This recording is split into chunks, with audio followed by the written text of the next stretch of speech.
Welcome to the DCTV News at Noon program. I'm Kelsey Kiesling. And I'm Kendra Cook. Dolores County Broadcasting Network is the producer of DCTV with support from the Southwest Colorado TV Translator Association. If you have a news topic or event you'd like to see covered, give us a call. The studio number is 677-4119. Today's show runs Monday at noon and is uploaded to our YouTube channel and our DCTV News at Noon Facebook page to watch there on demand. Today is February 25th, 2019. And now, the News at Noon. Reported by the Cortez Journal, 2 Montezuma County inmates who were kicked out of a community corrections facility in Montrose are now facing felony charges in Colorado's 7th Judicial District Court. Christopher Gonzalez, age 22, and Jacob Kotarski, age 22, were regressed from the residential corrections facility in Montrose based on allegations that they engaged in credit card fraud. An independent investigation from a defense attorney's office found several inmates at the facility were victimized by one bad actor who used stolen credit cards to gain favor among other inmates in Montrose. Assistant District Attorney Matthew Margison said Thursday that the investigation has convinced him that there is some substance to the claim that Gonzalez and Kotarski were wrongly regressed. He said one inmate purchased pizza with a stolen credit card and told other roommates they could pay him back later. In 22nd Judicial District Court in Cortez, Gonzalez was resentenced Thursday to 18 months with the Colorado Department of Corrections, and Kotarski was resentenced earlier this month to a new screening at several community corrections facilities. According to Sherry McKenzie, spokesperson for the Office of the District Attorney in Colorado's 7th Judicial District, the DA in Montrose charged Gonzalez and Kotarski on February 12th with 1 count of ID theft and a Class 4 felony. At Kotarski's resentencing hearing on February 11th, Margison said he believed charges had not yet been filed in Montrose because it's not a good case. Charges were filed the next day. Margison said Thursday it is unlikely that any community corrections facility will accept Kotarski with new charges pending. Reported in the Journal, a man in a skid steer loader who allegedly tried to run people over Friday night in northern La Plata County was arrested at gunpoint, police said. John Westland, age 37, allegedly approached 2 neighbors around 7:30 p.m. on Lake Purgatory Drive who were putting chains on their vehicles. He was yelling at the neighbors from the driver's seat of a skid steer loader, said Colorado State Patrol Captain Adrian Driscoll. At some point, the situation turned violent, and Westland allegedly took the bucket of the loader and destroyed the victims' vehicles. A 2005 Chevrolet Malibu and a 2007 Toyota Camry were totaled in the incident, Driscoll said. Westland then turned the machinery on the victims and tried to run them over. It's not slow like a steamroller. It can get up and go, Driscoll said of the loader. They can actually move pretty fast. Both victims were able to get out of the way of the skid steer loader before it hit them, Driscoll said. When police arrived and contacted Westland at his Columbine Way residence, Westland allegedly tried to run over the officers with the machinery, he said. No injuries were reported. State troopers pulled their guns and ordered Westland out of the vehicle. It took some time, but just before midnight, Westland was arrested, Driscoll said. Westland was arrested on 2 counts of criminal attempt, second-degree assault on a peace officer, 4 counts of felony menacing, and criminal mischief of $5,000 to $20,000. From the Cortez Journal, a Pueblo marijuana company is suing the Cortez City Council for denying a request for a new marijuana dispensary in October on arbitrary and capricious grounds. New View Pharma LLC on November 8th filed a complaint for judicial review in 22nd Judicial District Court. The complaint alleges that the Cortez City Council acted beyond its power in a quasi-judicial setting, engaged in spot zoning, and effectively adopted a de facto moratorium on new marijuana dispensaries without the proper procedures. There are 6 retail marijuana dispensaries in Cortez, of which 2 also sell medical marijuana. City Council on September 11th held a public hearing, and initially voted 7-0 to deny the application. On October 9th, the council officially denied the application in a 7-0 vote. All 7 council members are named as defendants in the lawsuit. Mayor Karen Sheik, one of the defendants, said she believes the city council acted within its purview. We got letters from people that lived in the vicinity that said we have some concerns about having a marijuana shop open in our area. So that was the primary reason, Sheik said in a Thursday phone interview.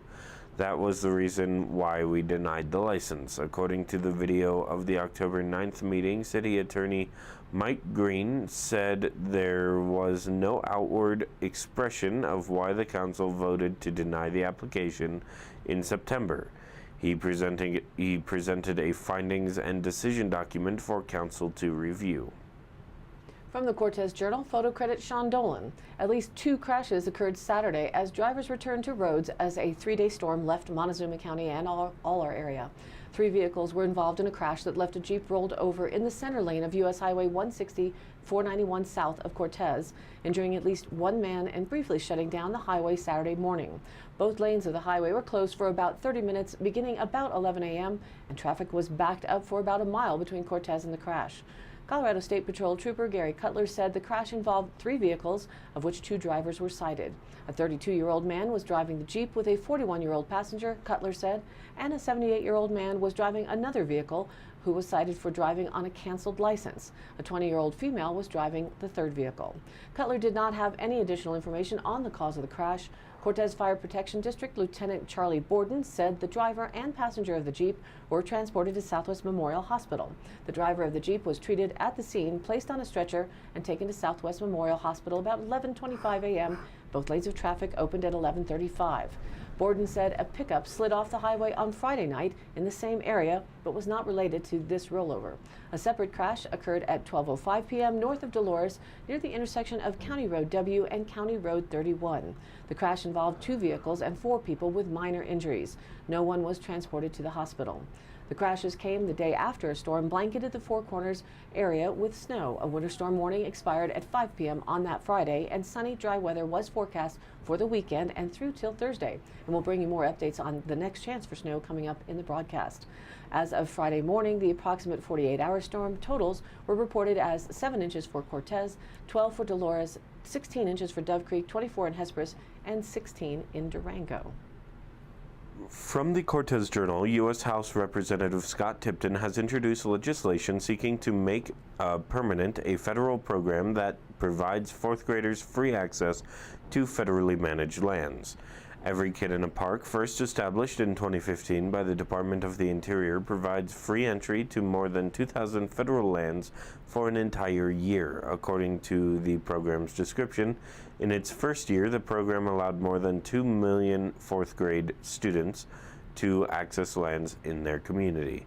The program was designed to give students and families who might not otherwise access public lands the opportunity to connect with with federal parks and preserves.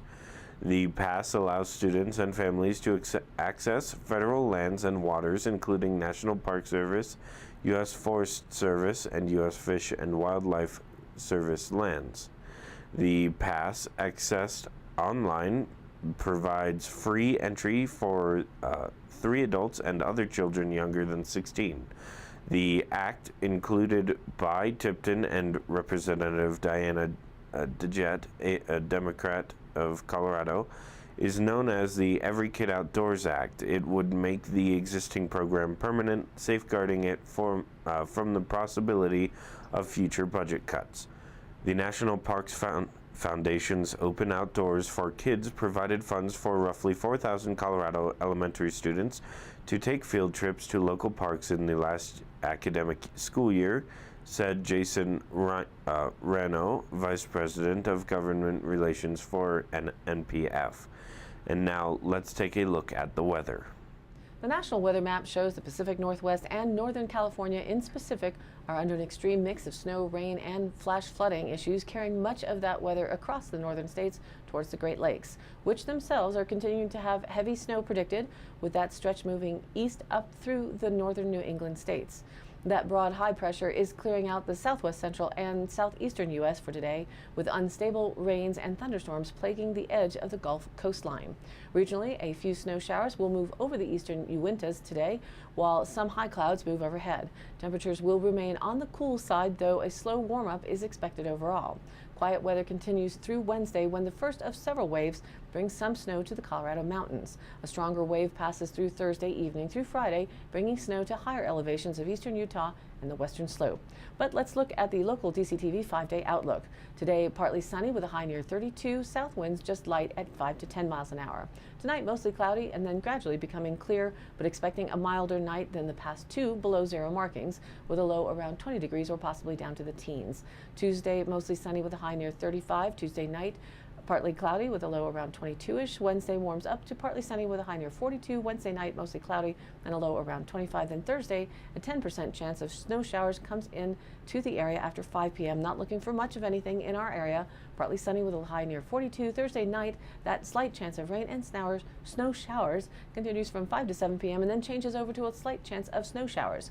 And some thunder is also possible. Mostly cloudy with a low around 26. Then heading to March on Friday, we have partly sunny skies for March 1st with a high near 37. Friday night, mostly clear and a low to 21. Saturday, partly sunny with a high near 41. Saturday night, another small chance of snow showers may appear, mostly cloudy with a low around 27, with just a chance of sprinkles and flurries popping up for Sunday.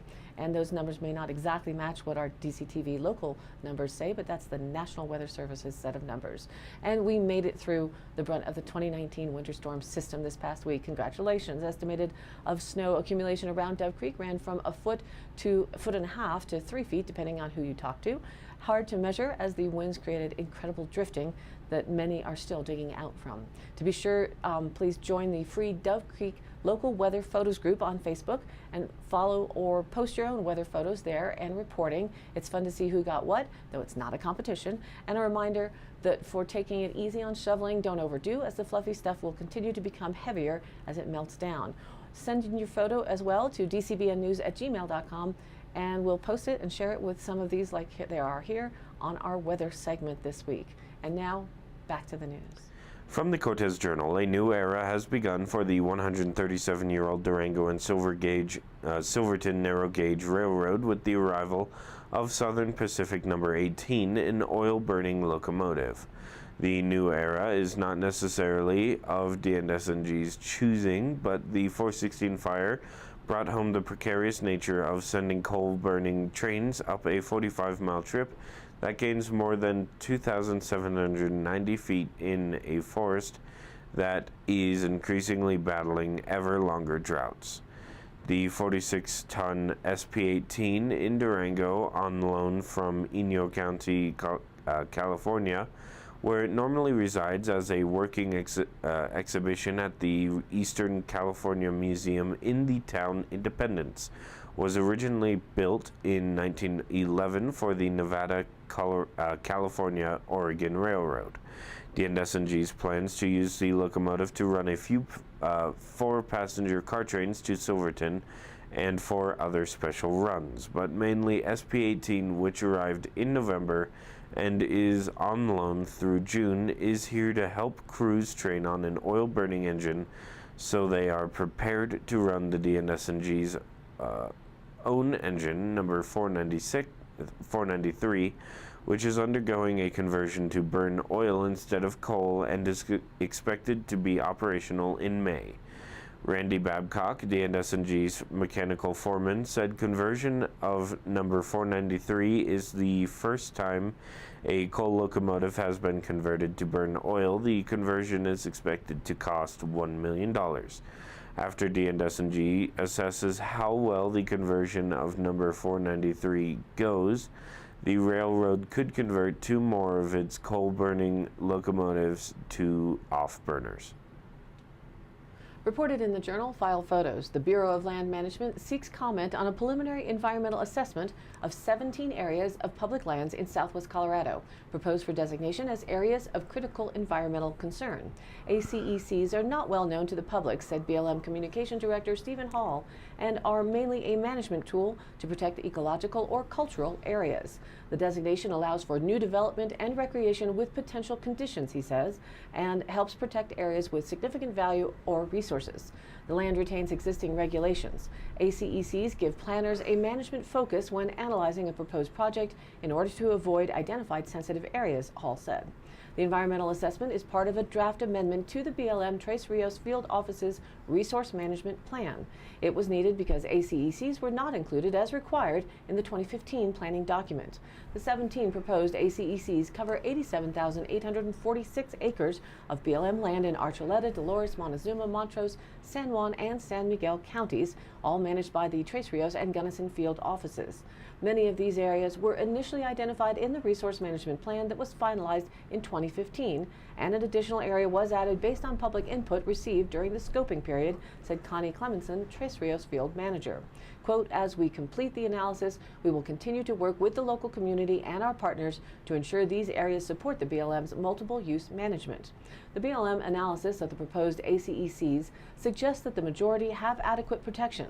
The BLM's preferred option is to designate one new 7,337 acre Mesa Verde Escarpment ACEC and downsize two other ACECs.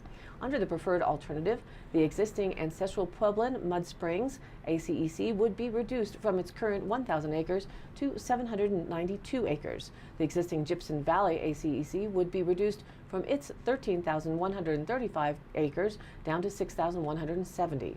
The reduction allows more focused management of the protected resources, said Keith Fox, a BLM planner with the Tres Rios office. The BLM has deferred consideration of the Dry Creek Basin and Northdale ACECs, which contain habitat for Gunnison sage grouse, to the range-wide plan for the Gunnison sage grouse. The range-wide amendment draft would provide management measures and outcomes for the areas, including possible ACEC designation. A list of areas and corresponding details can be found online at go.usa.gov. Comments should be received by April 22nd and should be sent to the BLM office or to their email address. Reported by the Durango Herald, memory and thinking skills naturally slow with age, but now scientists are peeking inside living brains to tell if depression might worsen that decline and finding some worrisome clues. Depression has long been linked to certain cognitive problems, and depression late in life even may be a risk factor for the development of Alzheimer's. Yet how depression might harm cognition isn't clear. One possibility, brain cells communicate by firing messages across connections called synapses. Generally, good cognition is linked to more and stronger synapses. With cognitive impairment, those junctions gradually shrink and die off, but until recently, scientists could count synapses only in brain tissue collected after death.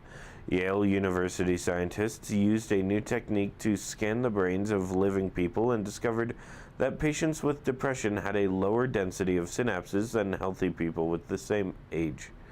The lower the density, the more severe the depression symptoms, particularly problems with attention and loss of interest in previously pleasurable activities. Yale neuroscientist Irina Esterlis said recently at a meeting of the American Association for the Advancement of Science.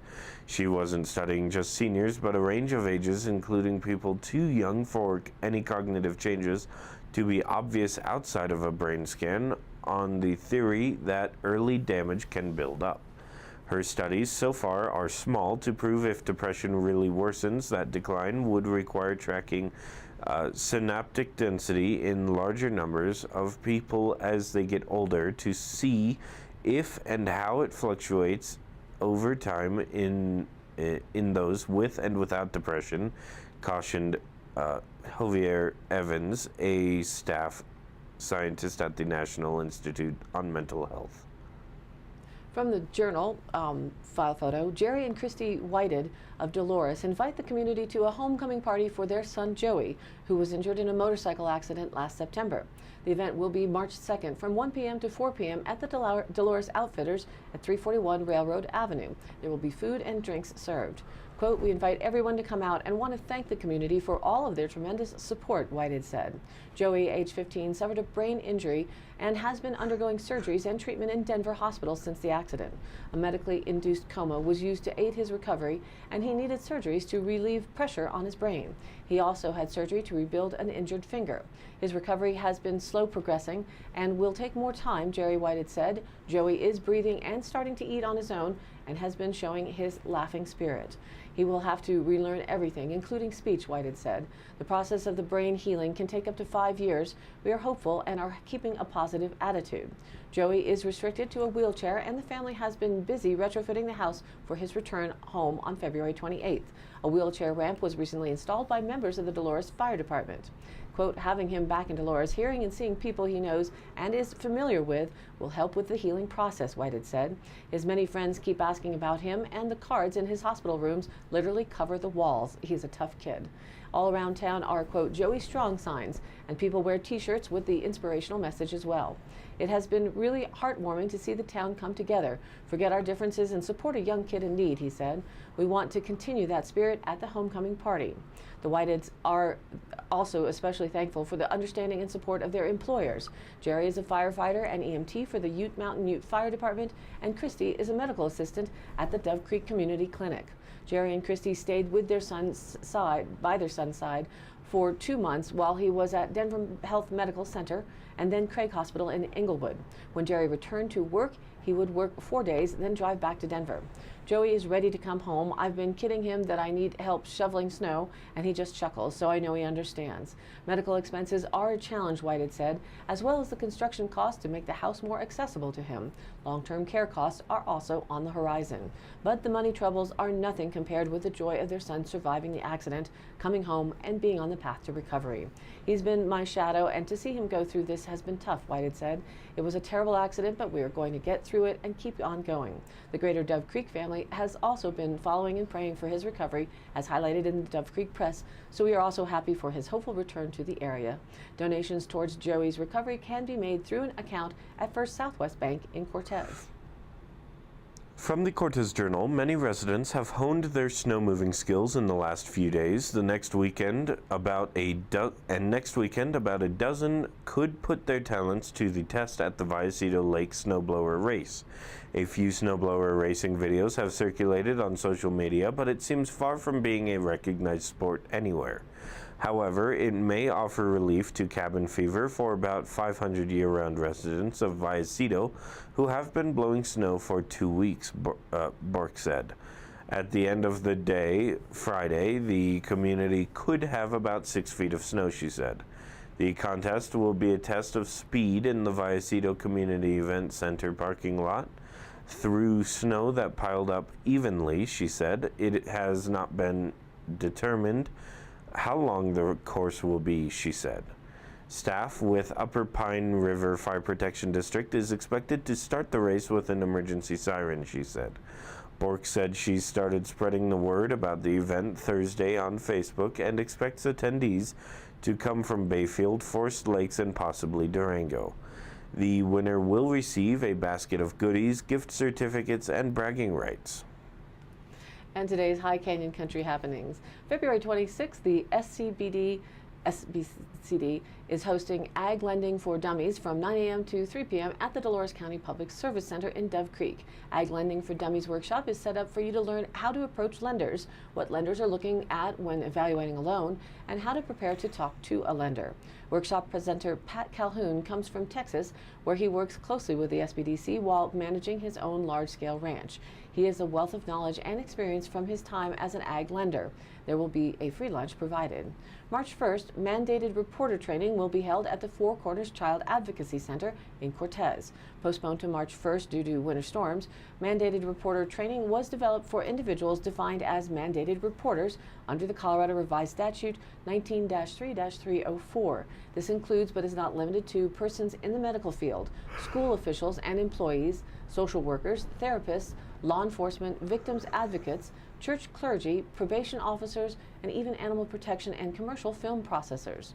The content of the training includes information about the prevalence of child abuse, consequences of abuse, types of abuse, the law around mandatory reporting of abuse, how to respond when a child discloses abuse, and what to expect when making a report, keeping in mind that individuals, not organizations, are mandated reporters. The profession we choose might make us responsible for the well-being of children. It's important to understand the law and your responsibility. It runs from 9 a.m. to 11 a.m. For more details and registration tickets, contact FCCAC online at nestcac.org. And positive youth development training will begin March 1st in Dove Creek at the Community Center, hosted by the School Community Youth Collaborative and STUD, which is Students Tackling Unhealthy Decisions. The positive youth development is an approach that helps youth-serving organizations, business owners, educators, city governments, parents, and whole communities organize youth supports and services so that all young people can have the opportunity to reach their fullest potential.